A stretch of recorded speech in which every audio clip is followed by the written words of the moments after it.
Sup, everyone. Welcome to the next episode of the Flea Flicker. We got Joey D over there, and I'm Timmy B. And boy, Joey D, do we have a lot of news to cover. But before we get started, how are you doing today, my friend? Tim, I'm doing great. It's another great week to be an Eagles fan. We're back in the race, baby. The hunt is back on. Um, it's just been good, man. Definitely can't complain over here, but the NFL is like a soap opera show, Tim. There's Oh, so yeah. much news that we have to get through. Absolutely, absolutely. And again, before we hop into those, that fun news and the trade deadline and stuff, make sure you hit that thumbs up button to make Joey D one happy man here, and also subscribe to the channel. Now, Joe, you mentioned we do have a lot of news. We have a lot of news that is not around the trade deadline as well. Let's start off with a couple of injuries and some COVID thing. The first one, Derrick Henry, the best running back in the NFL by a landslide compared to number two and number three. He is out for maybe the rest of the season. It's 6 to 10 weeks. He had a foot injury, had a successful surgery the other day. But this is a huge loss to the Titans. They decided to sign Adrian Peterson, another powerful and physical back, so he'll fit right in with that offense. So, Joey D, what were your thoughts on Derrick Henry? I mean, obviously, this just makes sweeping the Colts this early in the season just that much more significant because they might lose some games that they would have won with Derrick Henry now. But what were your thoughts on the Henry injury as well as the Adrian Peterson signing down there in Tennessee? Yeah, it's devastating not only for the Titans but for my fantasy team with Derrick Henry. But on top of that, I mean, this is like the Titans' identity. I mean, running Mhm. the ball with Derrick Henry. I mean, this is what the formula is for them to succeed. So it hurts them as a team tremendously. And I really hate it for Derrick Henry personally. I mean, he was on track to break Eric Dickerson's Mhm. record, nearly broken by Derrick Henry's now replacement, Adrian Peterson. So kind of interesting how that comes full circle. But it's just tough. He was having such a great year. Titans are, on a little bit of a run right now and playing good football. So, it's definitely a big loss. And I mean, I don't think that type of production or that type of physical dominance as a running back that Derrick Henry brings you can be replaced Mhm. by, an Adrian Peterson or, the committee with I guess they brought in Dante Foreman as well, and they've already got Jeremy McNichols as like the Mhm. receiving back. So it's going to be a committee. Tannehill's definitely going to be asked to do a lot more than he has, previously, and I think that's going to be a pretty good indication of why Tannehill has the limitations that he does, and those are going to be put on display a little bit more. But it is a weak division, and they are so out in front right now. With all these divisional wins, I think they should still be okay. But Yeah, not a contender, yeah, no absolutely. You longer. just mentioned the Eric Dickerson full circle. They actually played the Rams this week, so we'll be picking that game, of course. We'll make that announcement later and talk about the Rams' new addition from the trade deadline in just a second. But then the next big thing that came out today on Wednesday, Joey D, is Aaron Rodgers tested positive for COVID. He is out for this weekend against the Chiefs, so we don't get that Rodgers Mahomes connection. But the even bigger story is he told people he was vaccinated or he was immunized, which we all interpreted as vaccinated back in July and August. He even petitioned to the NFL about his like home therapy, whatever. Homeopathic, Yeah, whatever. I don't homeopathic know. or whatever. And they said no. And he basically kind of lied that he was vaccinated. He was going around maskless and everything. But either way, he's out for the game Sunday against the Chiefs. He might even be out for the next week because, per the protocols, he can't return until the next Saturday, the 13th, just the day before their next game. So it's kind of like, yes, it is Aaron Rodgers, but you can't, throw Jordan Love with the first teams for a whole week of practice and then just not play him. But Right. what's your kind of interpretation on this? Obviously, we might be leaning toward the Chiefs now, and I don't know if that changes your pick at all. But what were you thinking about this Aaron Rodgers and then just the whole story behind it? I mean, it's frustrating. I mean, just like we've bashed Kirk Cousins, Cam Newton, Carson Wentz for this type of decision.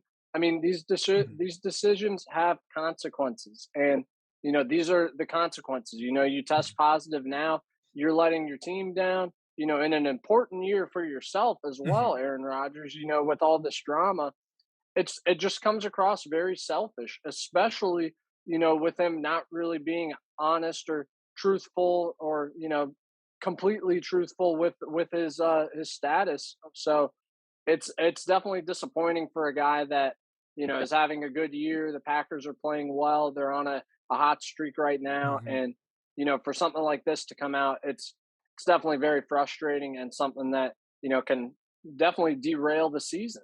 mhm. So it's a big story, a big situation, and depending on how the protocols were handled, whether they were handled properly or not, and if the NFL, is going to be forced to, um, you know, uh, what's punish the Packers.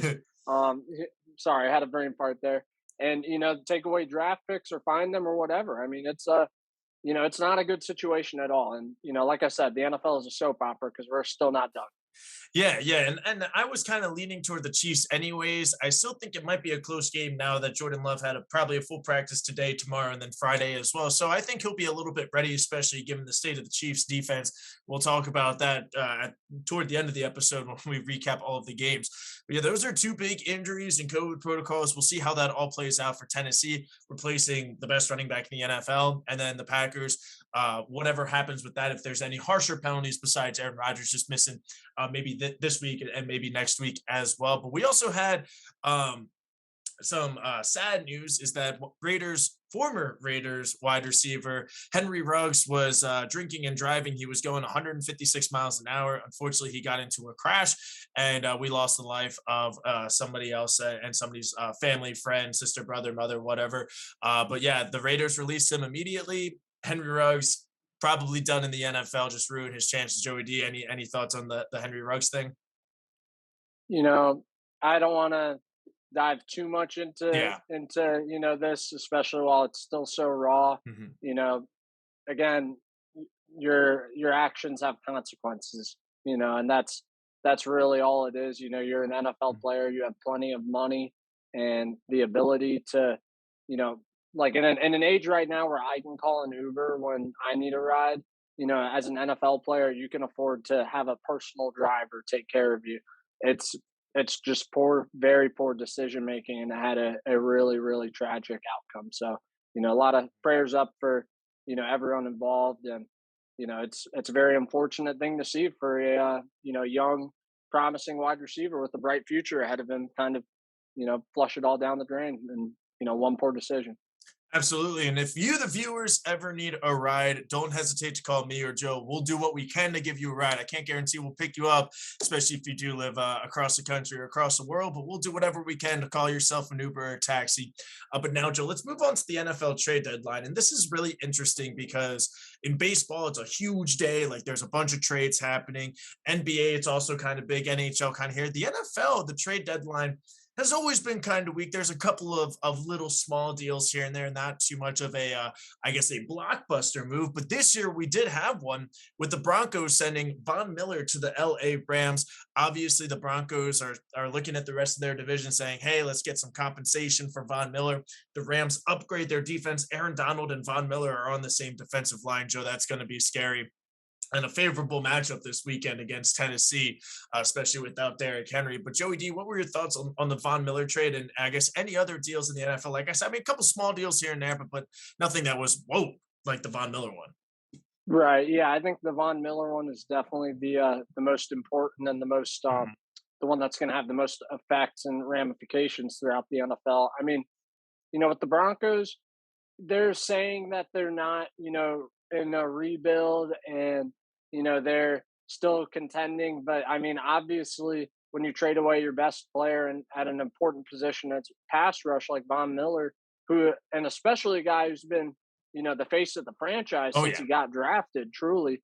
Um, it's, I mean, it's clear that they're thinking about the future and not this year. I mean, it doesn't look like the Broncos are going anywhere this season. I don't think anybody believes otherwise, even Broncos fans. So I think it makes sense to you know get some value for a guy like a Von Miller who can still make an immediate impact. But the Broncos aren't there yet. I mean, they're still I think a couple of years away because they don't have the quarterback situation figured out. So Mhm. you never know. Maybe Rodgers goes to Denver this year, and they wish they did still have Von Miller. But right now, when you can get a second and a third round pick.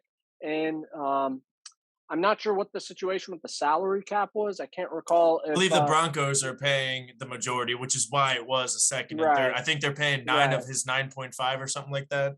Yeah, I think that is what it is, Tim. So, it's a deal that makes sense for everyone involved. Broncos get, Mhm. a couple really good, high value draft picks. I mean, they're not going to be early draft picks, but a second and a third pick for, an aging, expensive pass rusher is not a bad deal at all. So I think it's a win for everyone. The Rams, they know that in the playoffs they're gonna have to go through a Kyler Murray, a Tom Brady, and Aaron Rodgers. You got to be able to get to the quarterback consistently. Leonard Floyd, Aaron Donald have been very good. Let's make it elite. We've already got Jalen Ramsey back there. He's going to lock down whoever. We've already got that extra second so our Mhm. pass rushers can get home. Now we can get there a second earlier because we have a guy like Von Miller in addition to Aaron Donald. So, it's a very, very scary defense. And, I think a very smart move by the Rams who just throwing draft picks around like candy, Yeah. they do not care about the draft. They're I all in right now. yeah, And they better there's hope that they get a Super Bowl out of there was this meme of the Will Smith in his living room being like the Rams fifth rounder at rookie mini camp, it. because Yeah, yeah, yeah. they don't have too many draft picks. But hey, when you have the team, when you have the coaches, this is a move that you need to make, and you see this in baseball all the time. Shout out to the Braves for the World Series. They made a couple of moves. You always see that team or two making that big splash to say, hey, we got everything we need. This elevates us to a championship level team, which the Rams could be scary, and they need to in the NFC. Those, I mean, I would easily say by far the best conference out of the two. I mean, we got the Rams, the Cardinals, the Packers, the Bucs, even Joe the Cowboys, and the Eagles and the Eagles. Yeah, don't uh, sleep. Don't sleep. but yeah, that kind of wraps up news, the trade deadline. Real quick, Ah! we just got some breaking news that I'll announce right now on the Flea Flicker. Ding, ding, ding. Let's have our banner for breaking news. Our NFL insider, Joseph Dennis, is here. Montez Sweat is going to miss some time, probably up to a month, with a broken jaw that he suffered. So, you know, get those teeth and that jaw cleaned up, Montez. That Washington defense desperately needs some help because they are still struggling with you in there.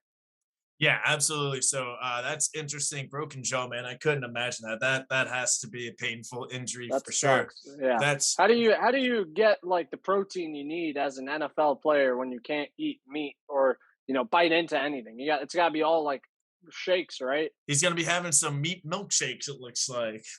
Yikes! Doesn't Yikes. sound very appealing. Yeah, but Joe, we had quite a week with our picks. Now recapping the Yes. games. Um, Bad news is we lost a bunch of games. Joe, you ended the week at 10-5, so I guess not terrible. You gained two games Oh, on me. I went 8-7. nice. But good news, we both introduced our upset of the week and our lock of the week this week in week 8, and we hit both of them for both of us. Let's So go. so credit to us. Don't look at our 10-5, 8-7 record. Look at our upsets and locks because we hit them. And Joey D, another upset you were thinking also hit. I So know, I know. I would have been yeah. fine either way. So, I should get bonus points for that. Now, I will say one upset that neither of us picked and definitely ruined a lot of my bets. First game of the day, the Jets defeated the Bengals 34-31. Mike White with 400 passing yards and defeated the Cincinnati Bengals. Had a couple of very Mike White turnovers and interceptions, as you may, a couple of tip balls here and there. Joe Burrow had a couple of turnovers as well. And at the end of the day, the Jets defense held on. The Jets offense got that first down when they needed. Penalty, kind of questionable, Joe. I will say that. But either Yeah, way, Mike White pulls it off, probably because of Joe Flacco's mentorship. But the of Jets win, course. Joe. We did not expect this. What were your thoughts from this game? Well, picked up the Bengals defense and started them in 3 out of 4 fantasy leagues this week. So I'm pretty freaking pissed about it, Tim. But this is a bad loss for the Bengals. Yeah. I mean, dude, like after going into Pittsburgh and winning, going into Baltimore and Mhm. winning, some really good football we've seen out of Cincinnati, and they were the number 1 seed, going into Yeah. this past week, and to now lose that to the Jets, that is classic Cincinnati right there. So I think that, for me, that's an example of this being a very young team that is still learning how to win. they're still learning how to prepare and, to, you know, be able to go up against a guy like a Mike White who you don't have Yeah. film on. You don't exactly have a, specific game plan geared towards him, but you got to be able to adapt and figure out some way to slow this guy down. And this is definitely a bad game on all sides of the ball for the Bengals. From Joe Burrow and the offense turning it over, defense allowing 400 yards, coaches not being Mhm. able to adjust and call push the right buttons. So it's a devastating loss for the Bengals, but hopefully they're able to bounce back from it because they're still a very talented team, still right in the mix. It's just this is one of those losses that makes you question everything that you've now come to believe about the Cincinnati Bengals. So who knows what Bengals team we're going to see this week. Yeah, and that's going to be the key is how they bounce back. And I don't know what's cooking with Jets home games, but they beat the Titans at home and the Bengals at home. Titans are now currently the 1 seed in the AFC. But hey, good news is after the Titans lost that game, we kind of wrote them off as well. And they were like, the defense wasn't good, but then they ripped off beating the Bills, Chiefs, and now the Colts to solidify their division lead and back in action. Now, of course, Derrick Henry injury. But yeah, we even said, like, could this be a letdown? And we said, no, absolutely not. It's the Jets. But hey, Mike White proved us wrong, and we'll be picking them later as they are the Thursday night game against Carson Wentz. So we'll see if we'll have some more Carson Wentz type interceptions on Thursday night football. I'm going to lean toward yes, but we'll see about that one, Joe. And next game we're going to be talking about is the first game that we split on. The Panthers defeat the Falcons by a score of 19-13. That gives you your first win of the week. I'm still 0-3, but Joey D, Panthers Falcons. I was really disappointed with the Falcons. I mean, Matt Ryan's hand was super, super bloody. That was insane. Sam Darnold gets injured again. PJ Walker comes in, moves the ball a little bit. At the end of the day, it's the Panthers defense that shows up against the Falcons, with Calvin Ridley taking a leave of absence from football to check on his well-being. So good for him to be working on that and everything. But Joey D, I mean, I don't want to say the Panthers are back, but I mean, they got a win, which is nice, but they beat the Falcons. What were your thoughts on this game? Yeah, I mean, I don't think either of these teams are anything special. I think the Panthers are just the more talented team than Atlanta right now. Atlanta, I mean, they've got Kyle Pitts and now no Calvin Ridley. So who are their playmakers? I mean, you've got Russell Gage, Tajay Sharp, Cordero Patterson, Mike Davis. These are, your top guys in the lineup right now, Mhm. plus Kyle Pitts. I get it's Matt Ryan versus Sam Darnold slash PJ Walker, but when there's no weapons to speak of, I mean, Chuba Hubbard after that fumble, he still had a good game. I don't think Robbie Anderson has done anything still, but DJ Moore, I think, played fine. Everyone contributed for the Panthers, and they just have a little bit better of a supporting cast on offense and a much more talented defense. So, it's just, Falcons just aren't there yet. And, I think that they should have probably tried to move on from Matt Ryan when they had the opportunity to, and, that high of a draft pick. Yeah, absolutely. And the good news is for the Panthers, I believe today they designated Christian McCaffrey to return from IR. So I believe it's like 10 days or something like that for him to be like activated to the regular Yeah, roster or something I like. think I saw Matt Rule said that he was pretty limited today. Um, so I have Chuba Hubbard in a bunch of leagues, so fingers crossed Hey, that well, they're going up against a Bill Belichick defense this week, so maybe they hold back on Christian McCaffrey. But then on the flip side, they might need him. So we'll see about that. How he practices on Thursday and Friday to see if he gets some game action with New England. And now, Joe, your lock of the week hit pretty easily. Rams beat the Texans 38-22. Rams go up 38-0. Then they decide to sit everybody. Texans scored 22 fourth quarter points to almost cover, or depending on what line you got, whether it was 16 or whatever, 14, 15, whatever. But the Texans won the fourth quarter 22-0. So they're undefeated in their last one quarter played. But aside from that, it was just a classic Rams did business. That's what we expected kind of last week against the Lions. Just go in, move the ball, get a couple of touchdowns, couple of turnovers. Texans are bad. And Joe, what were your thoughts on your lock of the week hitting? And do you have a little sprinkle on your lock of the week this week, maybe? I'm not sure what my decision is for this week. This week is a much rougher slate of games to pick, especially with the teams that I've already selected. But I'll get to that. I'll get to that later. Um, But this game, I don't think there's a lot to really talk about. I mean, the Rams are a very talented team that just got more talented with Von Miller. Cooper Cup continues to have an unreal season from the wide receiver. Darrell Henderson has also been a very good running back, replacing Cam Akers, and Matt Stafford continues to be an MVP candidate. So, Mhm. it's a very easy formula for success. And when the Rams are able to get up early, then that's when they can unleash these pass rushers like Aaron Donald and now Von Miller. And, it makes things so much easier for the team as a whole. They're built to play from ahead and, score points and score points early. And, I think they're just poised for so much success moving forward while, the Texans, even when Tyrod Taylor comes back, I just don't know, Tim. I just don't know. Yeah, I mean, the Texans are such a bad franchise, so we'll see.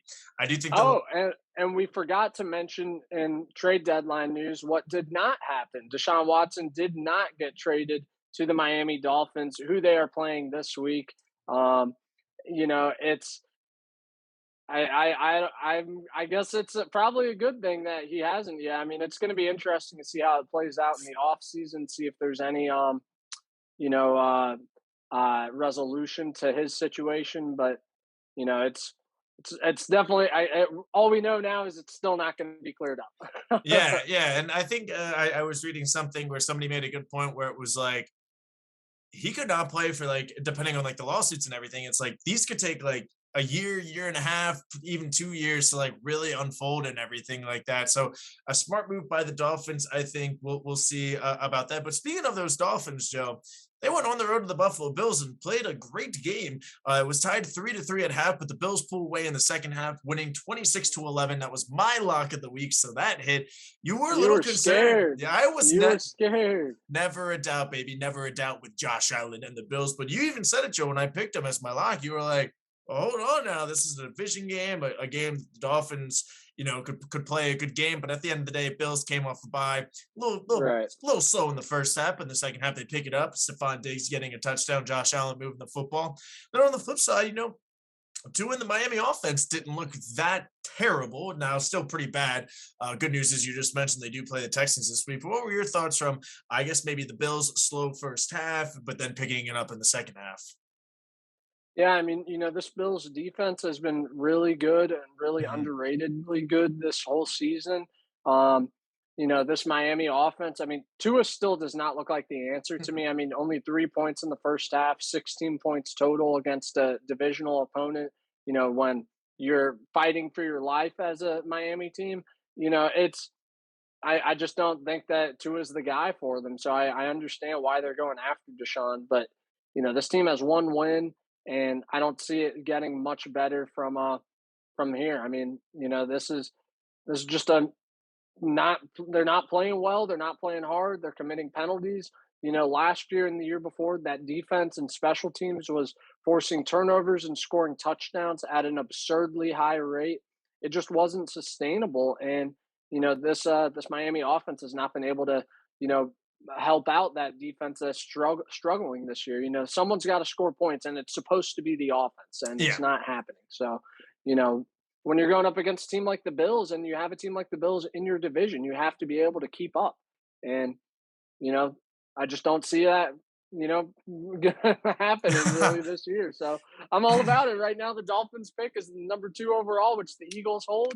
I think this Saturday, 2 of the top QB prospects are playing at noon in Ole Miss with Matt Corral And versus Liberty, yeah. Liberty with Malik Willis. So I'm definitely going to be watching that game because those are 2 quarterbacks definitely keep an eye on for this upcoming draft.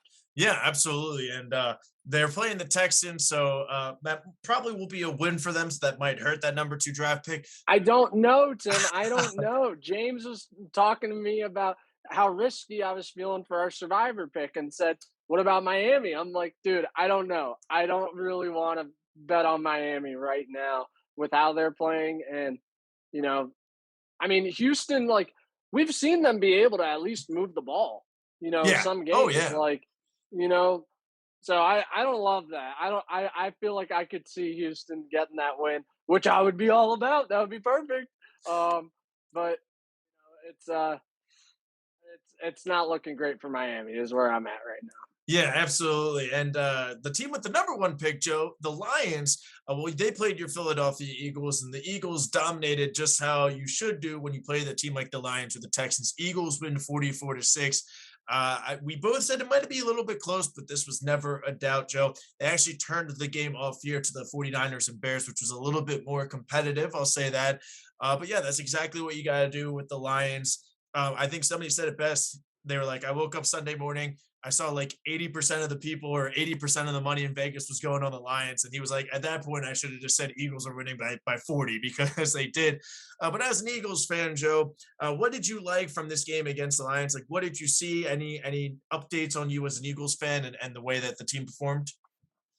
Yeah, so it was an interesting game. I mean, obviously, it's great. We Mhm. blew them out.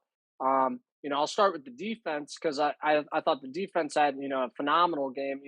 Nearly had a shutout until they started playing soft and putting some of the backups in. Sure. But it was a great game plan. Instead of having the safeties super far back and super conservative and worried about giving up the big play like Mhm. Jonathan Gannon has been having, they were playing up close. We were blitzing. The D line was a lot more active. Josh Sweat had a couple big first quarter sacks. Derek Barnett got a sack. Milton Williams, rookie D lineman, he had the best game of his career so far. He had his first career sack, couple tackles for a loss. Darius Slay in his return got a touchdown after Mhm. Avante Maddox, who was a Detroit native growing up, Oh. forced a fumble. So that was a little cool, kind of Detroit connection and, getting the touchdown there. So I love the game plan by the defense. I'd love to see that on a weekly basis Mhm. instead of, this whole conservative game plan that we've been seeing. But on the offensive side of the ball, on one hand, I am thrilled that Nick Sirianni got the memo and decided to run the ball. Over 200 yards rushing. I think we had 40 attempts on the ground. Jalen Hurts, 70 yards. Mhm. Boston Scott had a great game. Jordan Howard had a good game. Kenny Gainwell got in at the end, which was interesting that Kenny Gainwell now kind of became the third string running back after looking like the number two when Yeah, a Miles couple of Sanders fumbles was will do in. that to you. Exactly. But, you know, what I'm disappointed that in a game against the Lions, we didn't see anything from Jalen Hurts that, Mhm. moved the needle. This was a very, you know, like he only threw the ball 14 times. He had some very good runs. That was awesome. And, I've never doubted his running ability. I don't think anybody has. But, a game plan in which we're just running the football. It just seems like we're kind of hiding Jalen Hurts. What about the games where we get down early, like we did against the Raiders, and now he has to throw, and then he doesn't look as good. So I would have liked to see a little bit more out of Jalen in this game. There were a couple missed throws, missed reads here and there.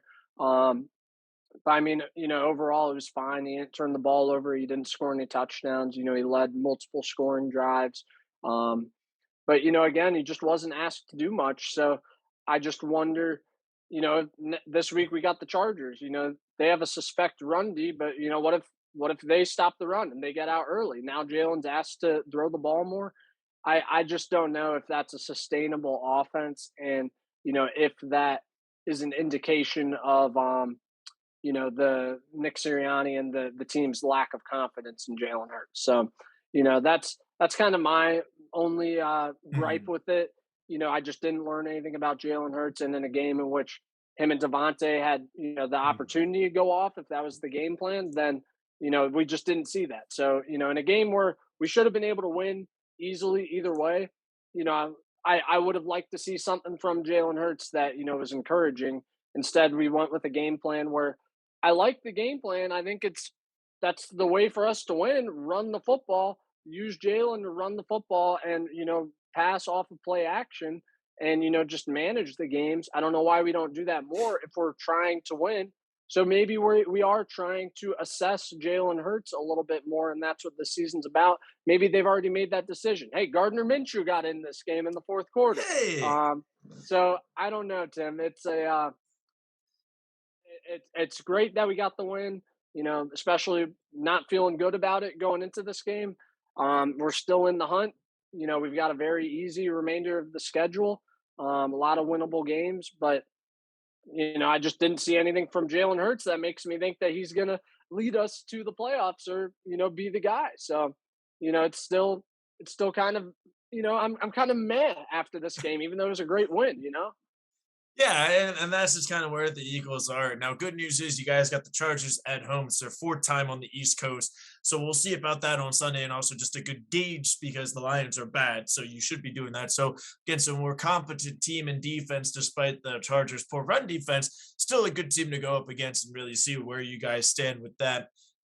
And now a very chippy choppy game over in Cleveland. The Steelers beat the Browns 15-10. That's my upset of the week. So we hit that upset of the week. But yes, there was a lot of, typical Steelers versus Cleveland, a lot of, questionable late hits, a lot of hard hits. Baker's still not throwing to Odell Beckham Jr. But the Steelers defense, we said it's going to come down to the D line versus the D line on both sides, probably their two biggest strengths. At the end of the day, Pittsburgh got a little bit more pressure on Baker Mayfield, got a couple more sacks when needed. The Browns knocked out their kicker, which should have been roughing the passer. But the Steelers pull away with a victory. Great catch by their tight end, Firemouth, in the end zone to give the Steelers the victory, which is nice. The Bengals lost, the Browns lost, and the Steelers won, but somebody had to win in that game. Ravens were on bye, and we ended back up in first place. So great success on the bye week. But Joey, There your you go. thoughts on the Steelers Browns game? Yeah, I mean, it was a defensive struggle. I think what was the final score? Like 15-10. It was not a very exciting game, but definitely kind of like a classic Cleveland versus Pittsburgh type game. Um, you know, Baker just does not look like he's healthy or the same.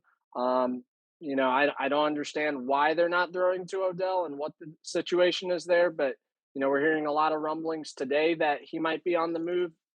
I don't know why they waited a day after the trade deadline to now decide that they're going to move on from Odell, but we're hearing a lot of rumblings about the Saints or the Raiders being interested in acquiring Odell Beckham, and it's just a tough situation for the Yeah. Browns after all of these expectations, and they really have sustained a lot of injuries, and have had to get away from the kind of team they are. But I think that also speaks to Baker, kind of like how we're talking about with the Eagles. If all you're being asked to do is manage an offense where you're purely running Mhm. the ball and managing, you're not being asked to be the guy. What about when you can't run the ball and you have to throw? Baker doesn't seem like he has that ability. He doesn't seem like he can, when they're down, the defense knows he has to pass, and they force him to do that. He doesn't really step up to that. So, that's definitely a concern that the Browns have to have, and it's going to be hard to determine if is it because of the injury? Is this just who Baker is, or like have we already seen his ceiling? Is he worth this extension? If we do extend him, what does that contract look like? There are a lot of questions that the Browns have that this season has really not given them answers to. So it's definitely frustrating for them. I just think that they it was a low, like I said, it was a low scoring defensive struggle, and the Steelers ended up coming out on top. Those are the kind of games that if the Steelers are going to win games, it's going to look like this. So Yeah. I'm not shocked that it went that way. Because it really could have gone either way. But it's like I said, very disappointing for the Bengals, and I don't know what the Steelers are doing. All you're going to do is hurt your draft pick. Hey, yeah. Well, hey, as a Ravens fan, I'll take that. I will take that for sure. We got a nice bye week this week. Now that game that the TV decided to switch from the Eagles game, we get the 49ers defeating the Bears 33-22. And this was a little bit of a close game. The 49ers ended up pulling away. Justin Fields did his best Lamar Jackson impersonation on 4th and 1 to score a touchdown. And I believe at that point it was 23-22. So the Bears were in this. And at the end of the day, Jimmy G gets the job done, marches down the field, gets a rushing touchdown himself off the option. And the 49ers I win think he got two. You got two. Okay. Well, Yeah. He got one at the end to put the game away, but 49ers win 33-22, Joe. What were your thoughts from this game? Deebo Samuel, again, ripped off an insane touchdown, is the 49ers leader in receiving yards over Jerry Rice in the first 7 or 8 games. They've already had their bye, but 49ers win a game. Now, is this more of the 49ers, being a good team, Justin Fields and experience? I guess, what were your thoughts from this game, and where should these teams be coming out after this? Yeah, I think this game kind of went as expected. I don't Mhm. think that the 49ers are as good as we thought they were, especially with Jimmy G and especially with the injuries that they've sustained. Um, so, I mean, I'm not shocked that, this was a relatively close game, and that the Bears were able to hang around and, 49ers couldn't put them away. But, I was impressed by Justin Fields this game. I thought it was his best game that we've seen so far. We have definitely seen improvement out of Justin Fields each and every week. Really good touchdown pass to I think Cole Kmet or one of their tight ends rolling out, or no, maybe it was Jesse James. It was Um, Jesse James, yeah. yeah, it was a dope pass and dope catch. Um, and then that touchdown run was phenomenal, really exciting stuff. So, we're definitely seeing more out of Justin Fields. Still got to get the ball to Allen Robinson, dude. Like, come on, got to figure it out. Defense has to, figure out a way to not allow Jimmy Garoppolo to score 2 rushing touchdowns on you and Debo Samuel to continue leading the league in receiving yards against you. Um, so I mean, this Bears team they're not great. Maybe it was an improvement without Matt Nagy, honestly. Hey, yeah, I mean, he wasn't there. They looked, competent with their play calling and their plays, but the 49ers just a little bit more experienced, a little bit better coaching. But I do like what I see from Justin Fields, and maybe sometime soon, Joe, he'll throw for over 200 yards. They do. You ready for this? Monday Night Football is Bears Steelers in Week 9, so that'll be Oh dear. yeah, exactly. But moving on, Joe, the final 1 o'clock game of the day, the Titans and the Colts AFC South showdown went pretty much as expected. I mean, Colts went up not as expected, but Colts go up 14-0 very quickly off a touchdown on the first drive, Tannehill interception. Michael Pittman had 2 TDs within like 32 seconds or something like that, even less. But at the end of the day, the game was tied. Carson Wentz had a very Carson Wentz interception for a pick six to hit the over. But then credit to him, Oh, marched down the field to tie the game late in the did fourth he do? quarter. Did he, Tim? Did he? Did you see how he got down the field, Tim? You know what his best play is, Tim? He pulled a Joe Flacco. Yeah, you just throw it out. You underthrow a deep pass, and you hope for pass interference. And my God, the last 3 or 4 weeks, that's been their best goddamn play. Hey, you know what? It worked. It went into overtime, a couple It of did. switches here and there, but then Carson Wentz threw another interception, and Fat Randy kicks the game winning Oh field goal. man. Titans win Oh. 34-31, Joe. They do lose Derrick Henry, but sweeping the Colts, having, I believe, a 3-game lead, now more so 3.5, 4 games with the tiebreakers. Huge win for the Titans and Joey D. The Colts. That first round draft pick's getting a little bit better. What were your thoughts from this Oh. game? Oh, Tim, what were my thoughts on this game? My thoughts are that this is a classic Carson Wentz game. He had some great plays. That first drive, getting them all the way down there, getting the touchdown to Michael Pittman, off the turnover on the second drive, another touchdown to Michael Pittman. They're up 14-0. You've got to don't stop from there, Yeah. though, keep it going, just play within the offense, make smart plays. That screen was, oh my, like every week, it's like he can't one up what he's done, and he does it every week. Last week it was that what I guess was ruled a fumble when he forward Yeah. pitched that pass right to the defense. Um, you know, and then this week, I mean, on that play for the touchdown, you guys are the Titans had just scored a touchdown, so now they were down 1 touchdown, and the Colts had the ball at like their 3 yard line. Is that where we're at right now? Yeah. Yeah. Um, is that right? Is that right, Tim? Because I thought that because then what do you do on the next drive? The Because pick they did the they pick six was when he was in, like, he threw it out of his own end zone and it went like beep. but what did that make the score? That gave the Titans the 31-24 lead with like 3 minutes to go. Okay. Um, And then he threw so the pass interference and then the touchdown to tie right. the game.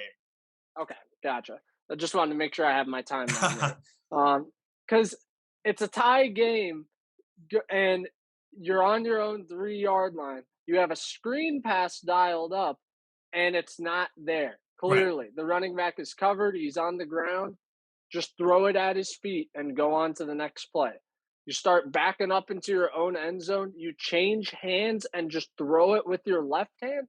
Like, I just don't understand what he's trying to do there, Tim. He's just trying to Yeah. do way too much, and it, they made him pay. And then, he has the great drive. Awesome. With the pass interference. Sure. And then they get to overtime. It's first down.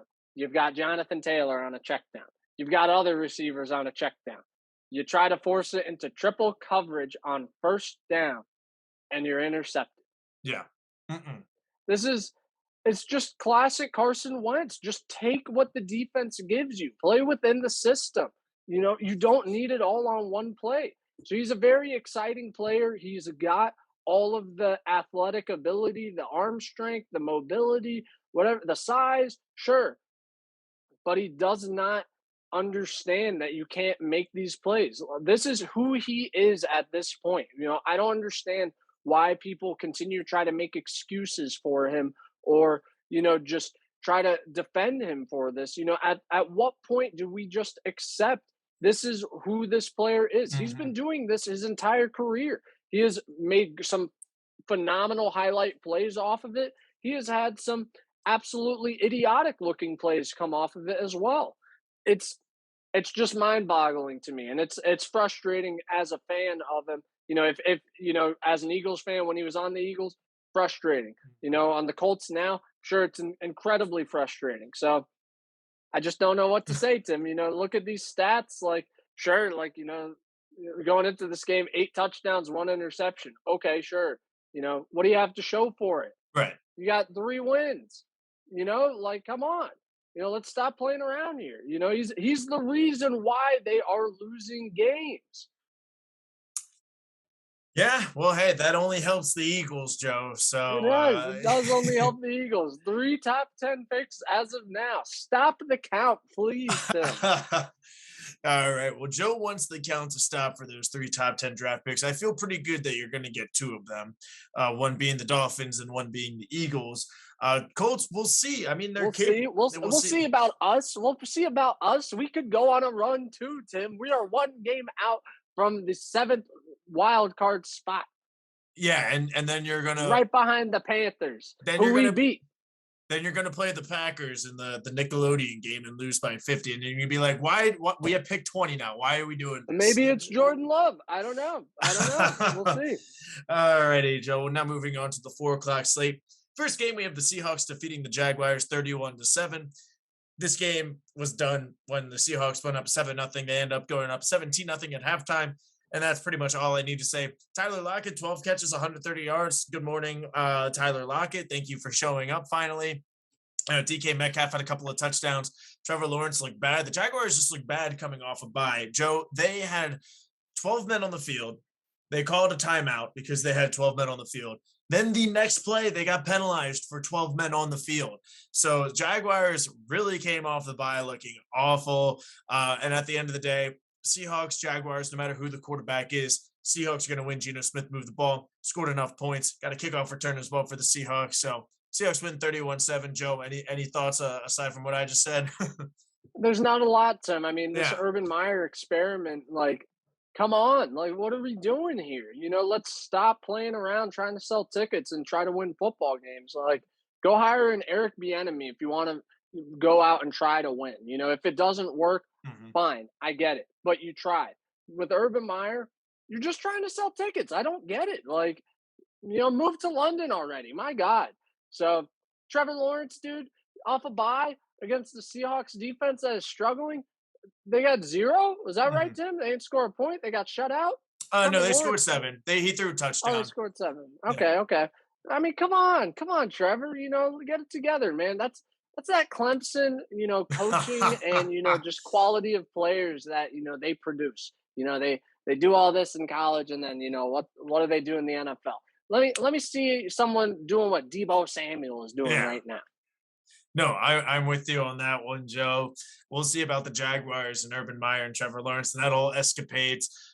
in the next couple of weeks. Obviously, now we're moving on to your upset of the week, the New England Patriots going on the road to the LA Chargers, winning 27-24. So that wraps up. We were both 2-0 in our locks and upsets of the week. And this game was a lot of defensive adjustments. I mean, Chargers go down first drive, score a touchdown. Patriots respond their first drive, they score a touchdown. Chargers score another touchdown on the next drive or two. And then all of a sudden, it's 16-14, couple of field goals have been trading off, some defensive adjustments. Justin Herbert, biggest mistake of the day, throws a pick six in the fourth quarter. Patriots take a 27-21 lead. Chargers kick a field goal with about 30 seconds left, and then they try for the Hail Mary onside kick thing.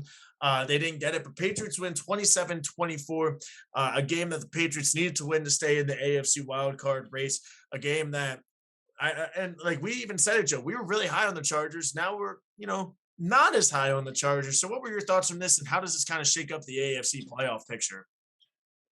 Yeah, I mean, this Chargers defense has really been an Achilles heel with the run D. Yeah. It's I think they've averaged I think they gave up over 180 yards this week, or they've averaged like 180 yards rushing over the last 4 games allowed, something like that. So 142 rushing yards given up. yeah, it is hard to get off the field when teams are running all over you, and it is mentally demanding, and it's a beatdown mentally when teams are just running right at you and mauling you. And that's a formula for the Patriots to be successful: play good defense, run the ball well, and Mac Jones, don't turn the ball over and make big mistakes. Just take what they give you. He continues to impress and make smart plays and good plays, and just manage the team well. Justin Herbert, we saw last year he had troubles with Bill Belichick's defense. Didn't do nearly as poor as he did last year, but still not one of his best games. And, like you said, it was a crucial interception and a huge moment, for a pick six that was probably the game-changing play and, the game-losing play for the Chargers this week. But, Yeah. good. It was a close game against a still a good team and a well-coached team in New England. While they're still not that talented. This is what we were talking about, how last year, the Patriots went 7-9, 8-8, 8-8 last year, yeah. yeah, last year 8-8 with a very not talented roster, not an exciting team by any means, but they're still just well coached and they know how to win and get these kind of ugly wins and grinded out type deals. So it's kind of like with what we were talking about with the Bengals, but I don't think at that level. Obviously, losing to the Patriots is a whole different level than Yeah. losing to the Jets. But for a team like the Chargers that we're talking about being an ascending team, challenging the Chiefs, and being one of the top AFC teams in the playoffs, it's an important loss. It's a big loss. So they definitely have to get back on track. And unfortunately, it's not going to be easy for them this week coming to Philadelphia. A team that just ran for over 200 yards going up against another porous run D. Oh, man. Eagles, please just make a decision. Are we all in on figuring out Jalen Hurts or all in on just making a run? Because we can run the goddamn ball with Jalen Hurts, but, we're not going to win passing. So, if we just run the ball all game, obviously that's a formula for success against the Chargers. And, in the playoffs, that's a formula to lose if you cannot stop the run. Yeah, absolutely. Absolutely. And Justin Herbert, 2 interceptions. Patriots scored 10 points off of those 2 interceptions, which is ultimately the game changer in that one. We even said it's going to come down to turnovers. Patriots got a couple more and executed off of them, obviously, with the pick six they did, but then getting a field goal for the other one. So huge win by the Patriots. And now we're moving on to the Denver Broncos beating the football team 17-10, a game that I got wrong. But the Broncos win. They do just enough. But at the end of the day as well, a football team was moving the football. They missed a couple of field goals. One got blocked. Blewett is 3 for 5 on blocked field goals. And Taylor Heineke just can't seem to put it in the end zone. So again, plenty of opportunities for the football team to win. I mean, they turned the ball over. All the Broncos had to do was run out the clock after a couple of timeouts. Melvin Gordon fumbles. Football team gets it a little bit of hope, but at the end of the day, Broncos survive and advance from this game. But yeah, Joe, football team is, after last season, they are just down, down, down, down, down. Broncos straight off, but they pulled the win. Your thoughts from this game? Not a lot to did I pick the Broncos to win this game? You did. Nice. Wow, I'm so smart sometimes, Tim, it's crazy. Um, you know, it's like this Washington team just has shown absolutely nothing this year. I mean, they look like the Washington team of that we're used to. There were high expectations with the talent that they have on defense and Ron Rivera at coach and Ryan Fitzpatrick. When is he coming back? By the way, is he ever coming back? He no the they he He's could done for the return year. this week, but I think he's getting reevaluated, and it could be a little bit of a longer timeline. Okay. Yeah. I mean, it just we it sucks that we never got to see what it could have looked like with Ryan Fitzpatrick, but with the way this defense is playing, I don't think it really would have mattered. I mean, this team does not look like the team that we were expecting. I mean, it's just very disappointing for a team that performed so well last year and were such a good story. And I was hoping we'd be the ones to win the East and not Dallas. So I'm not happy about it. But of course, it looks like the classic NFC East. It'll never be the same. A repeat division leader is happening again. So Broncos were they're the better team than Washington, but it doesn't say that much. I mean, I think both these teams are still pretty below average. Yeah, absolutely, absolutely. Both teams looking down. And now to Joey D, an upset that you were thinking about picking, but we both went with the Buccaneers. They went on the road to the Superdome. The Saints win 36-27. The Buccaneers were down a couple of points. Tom Brady gets the ball back with a minute and a half, and we all were like, "Here we go again, folks. This man just needs a field goal to win the game." Couple of timeouts as well.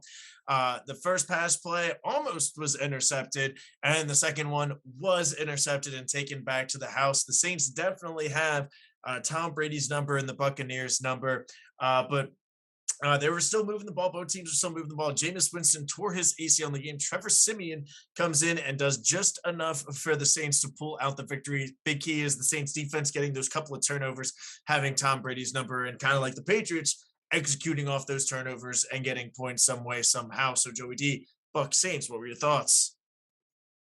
Yeah, I mean, the Saints defense, they really know what they're doing. I mean, it's a good defense, and they've shown us again that they know how to beat Tom Brady and make Mhm. him uncomfortable. So, they beat the Buccaneers twice in the regular season last year.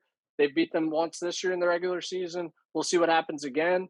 But, they didn't beat them in the playoffs when it mattered. So, Ooh. it'll be interesting to see how it all shakes out. Devastating injury for Jameis. After he was given his shot to be the guy this year and, was having, a solid season. Mhm. I think it's a lot of, this game has to go to Sean Payton and Dennis Allen. I mean, Trevor Simeon was your quarterback and you still found a way to move the ball and score points and, get the win, and continue to make Tom Brady uncomfortable. I mean, I think I talked about, my concerns without Antonio Brown, Mhm. and Marshawn Lattimore does a good job against Mike Evans. Gronk came into this game, I think, and then exited. So it was going to be a lot of Chris Godwin, which it was. But it just wasn't. It wasn't that crisp. It wasn't as fluid and easy as it's always looked Yeah. for Tom Brady and the Buccaneers. And I think that when you're missing an Antonio Brown and a Robert Gronkowski, and you've got only these two players really at wideout, then it limits what you can do and what you can call. And Tom Brady is still Tom Brady. Is going to make some smart plays, but he's still human, and made a bad throw there at the end. So it's unfortunate. I should definitely get bonus points for almost picking that one too, Tim. If I could have picked two upsets, that's probably what it would have been. But here we are. It was a great game, and big win for the Saints. Still kind of keeping their hopes alive. Yeah, absolutely. Huge win for the Saints. Buccaneers will be just fine, especially once they do get healthy. And now Sunday night football, Joe, we both got wrong. It was primetime Kirk Cousins, but it wasn't primetime Kirk Cousins, in terms of, multiple interceptions or turnovers or whatnot. Cowboys win with Eh, Cooper Rush, scores 20-16. But the story of this game is the Cowboys defense stepping up when it mattered. Obviously, the Vikings scored a couple of touchdowns early in the game, but then the Cowboys defense, a little bit better than people think, better than expected, better than the past couple of seasons. They were able to get stops, and forcing the Vikings to punt the football. Obviously, with all these playmakers like Amari Cooper and CD Lamb and even Cedric Wilson, Tony Pollard, Ezekiel Elliott, Cooper Rush gave them the football and then just let them do their thing. A couple of long touchdowns for them. But at the end of the day, the Cowboys pull it out. And that's kind of going to be the formula. If Dak's out for a long time, and that was the concern last year, was the defense just wasn't good.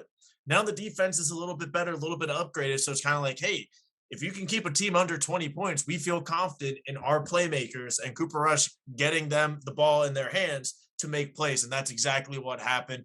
And then on the flip side, very disappointing from the Vikings coming off a bye at home, Sunday Night Football. You have Thielen, you have Dalvin Cook, Alexander Madison, you have all these weapons, Justin Jefferson, and couldn't put it together. So Joe, what were your thoughts on this Cowboys win?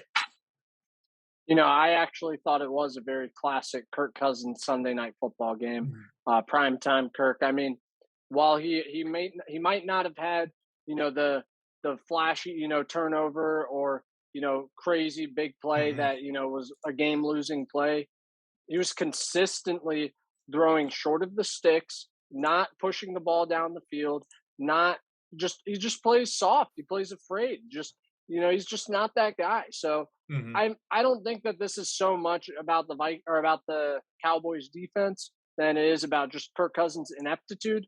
It was a very weird weekend of the NFL. We saw a bunch of backup quarterbacks get wins.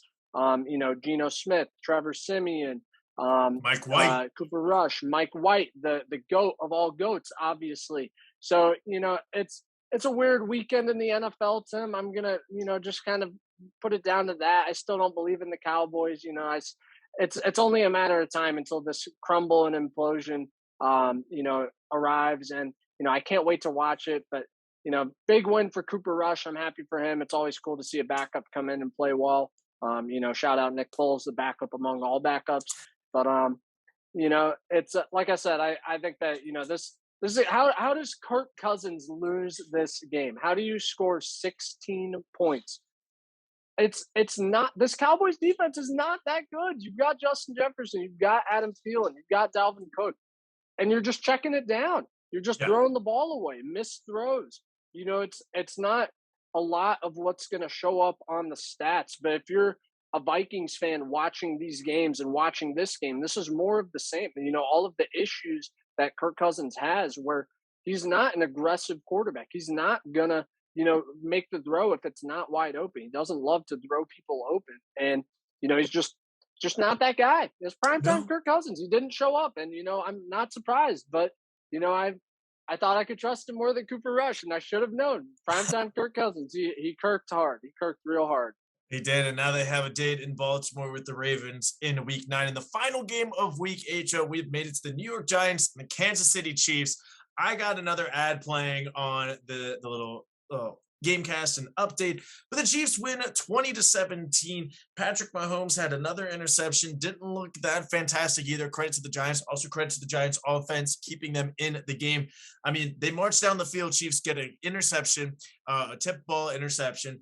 Then a couple plays later, Daniel Jones throws an interception. So a very short field for the Chiefs, which you cannot do. So if that didn't happen, we're talking about the Giants going into Kansas City on Monday night and winning. A lot of punts in this game, Joe, a lot of field goals. But at the end of the day, Patrick Mahomes understood the assignment. He marched down the field to kick the game-winning field goal to go up, and the defense stopped Daniel Jones when they needed to stop him. Chiefs pull off a win. Still very concerned with the Chiefs, but this was a game that they absolutely needed to win, and they did win. Joe, thoughts on the Giants-Chiefs Monday night game? Yeah, I mean, the Chiefs got the win, but it doesn't really feel like a win with how much they struggled against the Giants. They really gave the Giants every opportunity to win this game with, the interceptions that Mahomes had, the fumble Travis Kelce had, just a lot of opportunities for the Giants, and they were not able to capitalize. Joe Judge continues to struggle with this headset, I guess, putting in a complaint to the NFL about how on 2 separate occasions now the headset's just gone out. I think this man is struggling to figure out the buttons, Tim, because, they've reviewed it twice, and each time they've been like, there's nothing wrong, dude. I don't know what you mean. So, Joe Judge, stop making excuses, dude. Go out there and win some football games and give these Giants fans something to, be excited about or look forward to. But I don't see that really happening. I mean, what can you look at from this Giants season and say, you know, this is something that we can build upon, or a foundation to be set for the future? Like, I guess Aziz Ojulari has been a good defensive end, not great. Mhm. Obviously not difference maker enough for on the win columns. Kadarius Tony, kind of the same thing. One game he goes off for over 180 yards. Other games, he gets 0 yards. So, Yeah. you know, and Saquon has been unhealthy. Defense has regressed a little bit. I just don't really, Daniel Jones still doing Daniel Jones things. I just don't see what you can be excited about or positive about regarding this Giants team moving forward. So, it felt like a lose-lose situation for everyone with the way it went, honestly. Yeah, ugly game, too ugly game down there in Kansas City, but a much needed win for the Chiefs. Giants still need some work to do. But that wraps up week 8, Joe. Man, we had a lot of news. We had a lot of trade deadline. We had a lot of games to recap. Now let's pick the week 9 Thursday night football game. We got Mike White and the New York Jets going on the road to your Indianapolis Colts and Carson Wentz. Not mine. Hey, they're Hey, Tubbs and Sarabs. they're Tubbs and Sarabs, but also you're watching this game with that first round pick potentially, Joe. So you want Mike White to do the thing, Oh but yeah. you also want Carson Wentz to stay in the game for all the plays. Yes, I But do. anyway, Colts are a 10.5 point favorite, Joe. The over under is 46. I guess the big question is, can Mike White do it again? Or like if the Jets win, it's going to be him doing it again, or maybe Carson Wentz doing it. So what's going to happen, Joe? Who's your pick? What do you how do you see this happening? Let's get a score too. Let's do scores for Thursday night now. Oh man. Yeah, I mean, I think that there definitely is a scenario where the Colts lose this game, and it's where Carson Wentz gives the game away again, and Mhm. Mike White takes advantage, which he does because he's a baller. And Joe So Flacco is mentoring him in the quarterback room. But yeah, exactly, we've got a lot of QB controversy back there between Zach Wilson, Mike White, and Joe Flacco. Zach Wilson has now become the he afterthought. is. But I'm gonna take the Colts to win this game, Tim. I'm gonna be rooting hard for the Jets, but I'll take the Colts to win 21-16. Ooh. Um, I think that Wentz still struggles. I don't think it's a close game. Or I don't think that it's a blowout for the Colts. I think that it will be a closer game. I mean, this Jets defense has been playing better than people give them credit for, and they finally, got a little bit of that credit and respect this week against the Bengals. And I mean, Bengals have some weapons at receiver. Colts do not. They just got if this Jets team can slow down the run and force Carson Wentz to have to do it all himself, that's when bad Carson Wentz shows up sometimes. So, it'll be interesting to see how it goes. Again, I'll be rooting very hard for the Jets, but I'm not gonna pick the Jets to win, Tim. Yeah, Joe, I can't pick the Jets either. I'm going with the Colts to win. It's going to be a low scoring game. It's going to be an ugly game. I'm going to go with the Colts winning 13-3. It's going to be one of those games, Joe. We're going to probably in the second half after both quarterbacks throw 2 interceptions being like, "Dang, I just watched Mike White and Carson Wentz stick each other's thumbs up their bums for an entire football game." But it's a football game nonetheless. So I'm going Colts 13-3. And that'll wrap it up for this episode, man. I know we'll be in town together this weekend. So we will not have a video, just too much going on with some football tailgating, hanging out with friends to record, edit, upload, all that stuff. But Joe and D and I will still get our picks in. We'll take a picture together. We'll get our picks in, Joe D. But any final words before we bid adieu to our lovely viewers? Stay tuned for next week's episode of the NFL and the Flea Flicker, and what else goes on, because I mean, so much different drama, Tim. It is crazy. I Yeah. cannot wait to see what continues to happen. I mean, this Odell situation is still, yet to be resolved. I mean, there like this Aaron Rodgers and Packers Yeah. situation still yet to be resolved. You know, like this John Gruden scandal seems like years ago already, and it was just like what 2 weeks ago. So it's been a crazy season so far, and I'm just excited to keep it going. I mean, It's like if, oh man, never mind. I was gonna say something that probably wasn't in good taste right now. So I'm gonna leave Uh, it at that, Tim. we'll leave it at that, Joey D. But that's Joey D over there.